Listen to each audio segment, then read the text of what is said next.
ያው እኔ ከተደራሽ ያው ተበድሬ ያለው ተበድሬም ቤት እድሳት አድርጌ ያለው እሱንም ከተበደርኩ ከጨረስኩ በኋላ ደግሞ አሁን ቁጠባዬን ጀምራለሁ። አሁን ደግሞ የተሻለ ነገር ለመበደርና የተሻለ ነገር ለመስራት ደግሞ ቁጠባዬን ጀምሬያለሁ ማለት ነው። አሁን ትናንትና የነበረ ሰዎቹም የነበረ ዛሬ 8 ዓመት በፊት ነው ተደራሽ አባል የነበርኩ። እስከዛሬ ድረስ አብሬ ነው ያለው።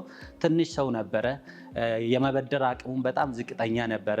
አሁን ላይ ግን የሰው ብዛትም እየጨመረ ፍላጎቱም በዛ ልክ እየጨመረ ገቢም ደግሞ በዚህ ልክ እየገባ ስለሆነ እኔም የተሻለ ቆጥቤ የተሻለ ነገር ለማግኘት ቁጠባዬን እየቆጠብኩ ነው ማለት ነው። ትናንትና የነበረ ትንሽ ነው፣ 50 ሺህ ምናምን ነበረ ተደራሽ ሳስበድር ነበረ። አሁን ግን ከ10 ሚሊዮን በላይ ከፍ አድርጎ ሰው መበደር ይችላል። ለምሳሌ ቤት የሚፈልገው ሰው ከዚህ በፊት ትንሽ ነበረ፣ አሁን እስከ 10 ሚሊዮን ብር ተበድሮ በ20 ዓመት ውስጥ ቀስ እያለ በረጅም ጊዜ ክፍያ መበደር ይችላል ማለት ነው። ስለዚህ በዚህ አጋጣሚ ያልሰሙም ካሉ የተደራሽ አባል ሆኖ መጥቶ ወደዚህ ለመኪና፣ ለቤት፣ ለተለያየ ነገር ንግድ ስራዎቹ፣ ለግብርናዎቹ፣ ለምትፈልጉ ነገሮቹ እዚህ ጋር ተደራሽ አጋጣሚ አስቀምጦ ነው ያለ። የምትፈልጉት መጥታችሁ በዚህ እንድትበደሩ ብድሩን አመቻችተዋል።